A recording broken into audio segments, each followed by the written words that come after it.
आज आपण भारताच्या आधुनिक इतिहासाच्या एका अत्यंत गुंतागुंतीच्या आणि नाट्यमय प्रवासावर नजर टाकणार आहोत.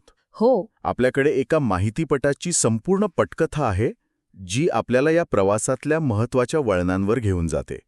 पण आपण फक्त घटनांची यादी नाही पाहणार, नाही. तर एक मोठा प्रश्न समजून घेण्याचा प्रयत्न करणार आहोत की एक व्यापारी म्हणून आलेली कंपनी ती अख्ख्या देशाची मालक कशी बनली, बरोबर. आणि मग त्या मालकीला आव्हान देऊन स्वातंत्र्य मिळवण्यासाठी भारताला इतका मोठा संघर्ष का करावा लागला. हाच खरा प्रश्न आहे. चला या प्रश्नाच्या मुळाशी जाऊया. सुरुवात होते 18व्या शतकात, जेव्हा भारत सोन्याचा धूर निघणारा देश होता आणि मुघल साम्राज्य ढासळत होतं. ही सुरुवातच खूप महत्वाची आहे, कारण भारताचा आधुनिक इतिहास एका मोठ्या सत्ता पोकळीतून, म्हणजे ज्याला आपण पॉवर व्हॅक्यूम म्हणतो, तिथून सुरू होतो. Power vacuum. तर दिल्लीतली मुघल सत्ता नावापुरतीच उरली होती. दुसरीकडे मराठे देशभर पसरत होते, पण एकसंध राष्ट्रीय सत्ता म्हणून तेही स्थिर झाले नव्हते. अच्छा. या राजकीय अस्थिरतेने युरोपीय कंपन्यांना आणि विशेषतः ईस्ट इंडिया कंपनीला एक सुवर्णसंधी दिली. त्यांना हे स्पष्ट दिसू लागलं होतं की इथला व्यापारच नाही, तर इथलं राजकारणही आपल्या ताब्यात घेता येऊ शकतं. त्यांची नजर फक्त मसाल्यांवर किंवा कापडावर नव्हती, तर सिंहासनावर होती. आणि त्या सिंहासनापर्यंत पोचण्याची पहिली पायरी म्हणजे 1757ची प्लासीची लढाई, असं पटकथेत म्हटले. हो. पण ही लढाई खरोखरच एक लष्करी विजय होता की आणखी काही? कारण एका बाजूला बंगालच्या नवाबाची प्रचंड फौज आणि दुसऱ्या बाजूला रॉबर्ट क्लाईव्हची मूठभर सेना. हे गणितच जुळत नाही. बरोबर. इथेच तर खरी मेख आहे. प्लासीची लढाई ही युद्धापेक्षा एक मोठं कटकारस्थान होती. कटकारस्थान. हो. इंग्रजांची खरी ताकद त्यांच्या तोफांमध्ये किंवा सैनिकांमध्ये नव्हती, तर नवाबाच्याच दरबारातल्या लोकांना, जसं की मीर जाफरला, फितूर करण्यात होती. अच्छा.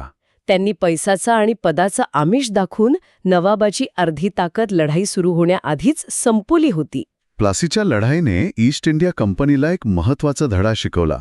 कोणता? की भारतात राज्य करायचं असेल तर फोडा आणि राज्य करा, हे सर्वात प्रभावी शस्त्र आहे. इथूनच त्यांची भूमिका फक्त व्यापारी म्हणून नाही, तर किंग मेकर म्हणून सुरू झाली. म्हणजे बंगाल त्यांच्या हातातल्या बाहुल्यासारखा झाला. अगदी. पण यानंतर त्यांनी दुहेरी शासन व्यवस्था नावाची एक विचित्र पद्धत सुरू केली. ही नक्की काय होती आणि तिचा परिणाम काय झाला? ही एक अत्यंत हुशार पण तितकीच क्रूर व्यवस्था होती. या दुहेरी शासन व्यवस्थेत असं होतं की कंपनीने बंगालमधला कर गोळा करण्याचे, म्हणजे महसुलाचे सगळे हक्क स्वतःकडे घेतले. म्हणजे पैसा सगळा त्यांच्याकडे. हो, पैसा सगळा त्यांच्याकडे, पण कायदा आणि सुव्यवस्थेची, प्रशासनाची जबाबदारी नवाबावर टाकली. अरे बापरे. सोप्या भाषेत सांगायचं तर तिजोरीच्या चाव्या इंग्रजांकडे आणि राज्याची सगळी जबाबदारी नवाबावर. आणि याचा परिणाम भयंकर झाला. कंपनीने प्रचंड पैसा कमवला आणि बंगालची अक्षरशः लूट झाली. तर दुसरीकडे सामान्य जनता पूर्णपणे वाऱ्यावर होती. या व्यवस्थेने बंगालला कंगाल करून सोडलं. आणि ह्याच पैशाच्या जोरावर त्यांनी पुढची 100 वर्ष आपला विस्तार सुरू ठेवला. पटकथेत मराठे आणि म्हैसूरसोबतच्या युद्धांचा उल्लेख आहे, पण लॉर्ड डलहौसीच्या खालसा धोरणाचा उल्लेख विशिष्टवाने आहे. या धोरणामुळे असंतोष कसा वाढला? डलहौसीचा खालसा धोरण, किंवा ज्याला डॉक्ट्रिन ऑफ लॅप्स म्हणतात, तो कंपनीच्या विस्तारवादाचा कळस होता. या कपटी नियमानुसार जर एखाद्या राजाला पुत्र नसेल तर त्याचं राज्य थेट कंपनीच्या ताब्यात जायचं. दत्तक घेतलेल्या मुलाला वारस म्हणून मान्यता नव्हती. म्हणजे परंपराच नाकारली त्यांनी. अगदी. विचार करा, यामुळे अनेक संस्थानिक, जसं की सातारा, नागपूर आणि विशेषतः झाशी, एका रात्रीत रस्त्यावर आले. हे केवळ राजकीय आक्रमण नव्हतं, तर तो भारतीय राजांच्या सन्मानावर आणि परंपरेवर केलेला हल्ला होता. हो.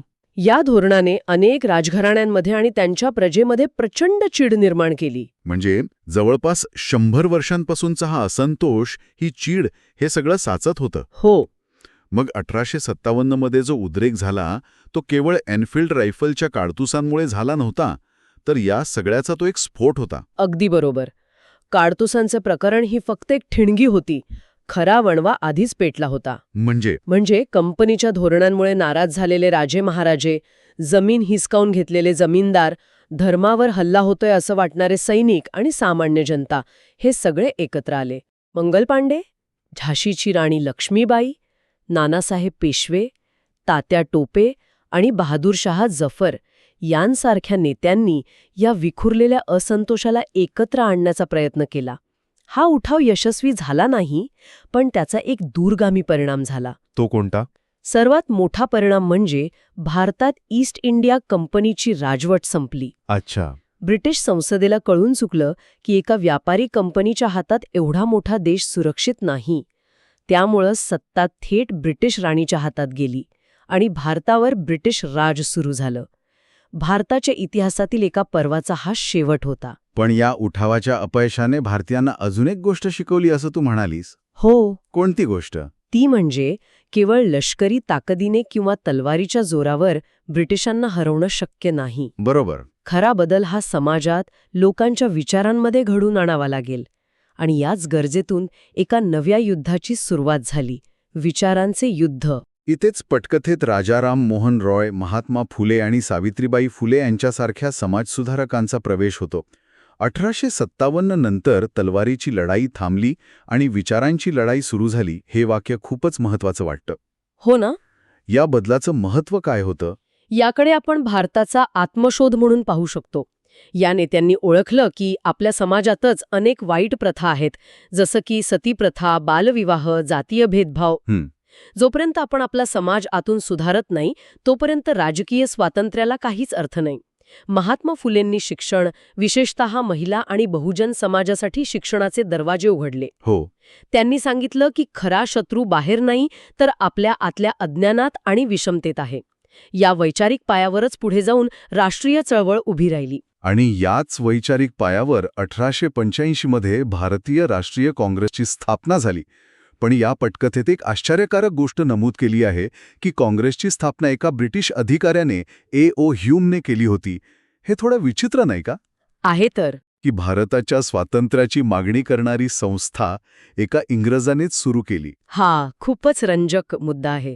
यामागे एक सेफ्टी वॉल थिअरी सांगितली जाते. Safety wall? हो, म्हणजे 1857 सारखा हिंसक उठाव पुन्हा होऊ नये यासाठी भारतीयांना आपला राग, आपल्या मागण्या व्यक्त करण्यासाठी एक व्यासपीठ मिळावं, हा ह्यूमसारख्या काही अधिकाऱ्यांचा हेतू होता. अच्छा, म्हणजे दाब कमी करण्यासाठी.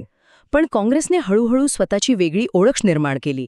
सुरुवातीला मवाळ नेते होते, जे अर्ज विनंत्या करून सुधारणांची मागणी करत होते. हो. पण त्यांच्याकडून नेतृत्व लोकमान्य टिळकांसारख्या जहाल नेत्यांकडे आलं आणि टिळकांनी नारा दिला, स्वराज्य हा माझा जन्मसिद्ध हक्क आहे आणि तो मी मिळवणारच. बरोबर.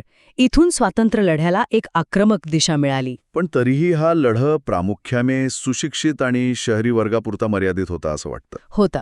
मग 1915 मध्ये महात्मा गांधी भारतात परतले आणि त्यांनी अक्षरशः संपूर्ण देशाला रस्त्यावर आणलं. टिळकांसारखे मोठे नेते असताना गांधीजींमध्ये असं वेगळं काय होतं? गांधीजींची सगळ्यात मोठी ताकद ही होती की त्यांनी स्वातंत्र्याच्या लढ्याला सामान्य माणसाशी जोडलं. त्यांनी अहिंसा आणि सत्याग्रह ही अशी शस्त्र दिली जी एक सामान्य शेतकरी, एक मजूर, एक स्त्री कोणीही वापरू शकत होतं. बरोबर. 1920चं असहकार आंदोलन असो किंवा 1930चा मिठाचा सत्याग्रह, मिठासारख्या सामान्य गरजेच्या वस्तूवरचा कर त्याने राष्ट्रीय अस्मितेचा मुद्दा बनवला. खरंय. दांडी यात्रेच्या वेळी तर संपूर्ण जगाचं लक्ष भारताकडे लागलं होतं. हो ना? त्यांनी ब्रिटिशांना हिंसेने नाही तर नैतिकतेने हरवण्याचा प्रयत्न केला. त्यांनी दाखवून दिलं की आम्ही तुमच्या कायद्यांचं पालन करणार नाही, पण आम्ही हिंसाही करणार नाही. याने ब्रिटिश सरकार पेचात सापडलं. पण त्याचवेळी एक समांतर लढाई सुरू होतं नाही का? भगतसिंग, राजगुरू, सुखदेव आणि चंद्रशेखर आझाद यांसारख्या क्रांतिकारकांचा. हो, अगदी. पटकथेत या दोन्ही मार्गांचा उल्लेख आहे. या दोन विचार प्रवाहांमध्ये काही संघर्ष होता का? वरवर पाहता ते वेगळे वाटू शकतात, पण त्यांचं ध्येय एकच होतं. गांधीजींचा मार्ग हा लांबचा होता, तो संपूर्ण समाजाला सोबत घेऊन जाणारा होता. तर भगतसिंग आणि त्यांच्या सहकाऱ्यांना वाटत होतं की ब्रिटिश सत्तेला हादरा देण्यासाठी आणि तरुणांमध्ये स्वातंत्र्याची ज्योत पेटवण्यासाठी क्रांतिकारी मार्गाची गरज आहे. अच्छा. भगतसिंगांनी फक्त बॉम्ब नाही फेकले, तर त्यांनी विचारांचे बॉम्ब फेकले. इन्कलाब जिंदाबादचा नारा त्यांनी देशभर पोहोचवला. त्यामुळे हे दोन्ही प्रवाह एक प्रकारे एकमेकांना पूरक होते. पूरक होते. कसे? एका बाजूला गांधीजींच्या चळवळीने जनसामान्यांना एकत्र आणलं, तर दुसऱ्या बाजूला क्रांतिकारकांच्या बलिदानाने देशासाठी प्राण देण्याची प्रेरणा दिली. आणि मग आपण येतो स्वातंत्र्याच्या अगदी शेवटच्या टप्प्यात, दुसरं महायुद्ध आणि नेताजी सुभाषचंद्र बोस यांची आझाद हिंद सेना. त्यांची भूमिका या समीकरणात किती महत्वाची होती? अत्यंत महत्वाची. नेताजींनी भारताच्या स्वातंत्र्याचा प्रश्न थेट आंतरराष्ट्रीय पातळीवर नेला. त्यांना वाटत होतं की ब्रिटिशांची फक्त बोलणी करून स्वातंत्र्य मिळणार नाही, त्यासाठी लष्करी दबाव आवश्यक आहे. दुसऱ्या महायुद्धाच्या काळात त्यांनी शत्रूचा शत्रू तो आपला मित्र या न्यायाने जर्मनी आणि जपानची मदत घेऊन आझाद हिंद सेनेची स्थापना केली. तुम मुझे खून दो, मैं तुम्हें आजादी दूंगा. हो, याच त्यांच्या घोषणेने हजारो भारतीय सैनिक प्रेरित झाले. जरी आझाद हिंद सेनेला लष्करी विजय मिळाला नाही, तरी त्यांनी ब्रिटिशांना एक मोठा संदेश दिला. कोणता संदेश? तो संदेश हा होता की आता भारतीय सैनिक ब्रिटिश साम्राज्यासाठी लढणार नाहीत, तर ते भारताच्या स्वातंत्र्यासाठी लढतील. बरोबर. दुसऱ्या महायुद्धानंतर ब्रिटिश आर्थिक आणि लष्करीदृष्ट्या प्रचंड कमकुवत झाले होते. त्यांना कळून चुकलं होतं की आता भारतात राज्य करणं अशक्य आहे. म्हणजे अनेक गोष्टी एकत्र आल्या. हो. आझाद हिंद सेनेचा खटला, भारतात उसळलेलं जनमत आणि गांधीजींची चळवळ या सगळ्या एकत्रित दबावामुळे अखेर ब्रिटिशांनी भारत सोडण्याचा निर्णय घेतला.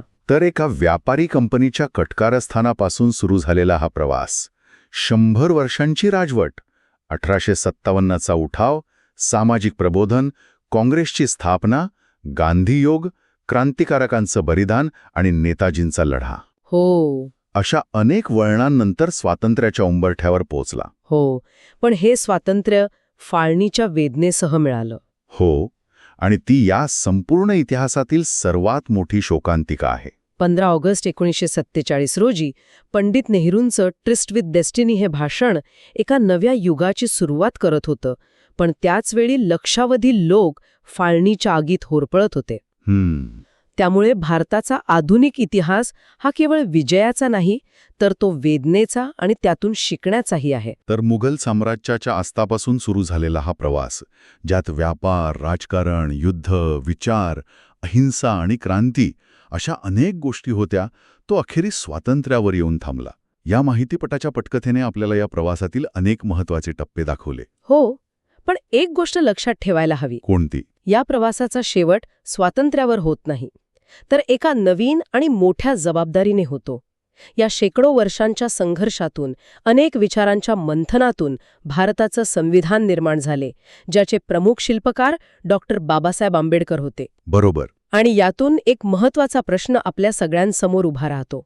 ज्या लोकशाही, समानता आणि विविधतेच्या मूल्यांसाठी हा एवढा मोठा लढा दिला गेला, त्या मूल्यांचे जतन करणे ही आज आपली किती मोठी जबाबदारी आहे. हा वारसा आपण पुढे कसा नेणार, हा विचार या इतिहासातून प्रत्येकाने सोबत घेऊन जायला हवा.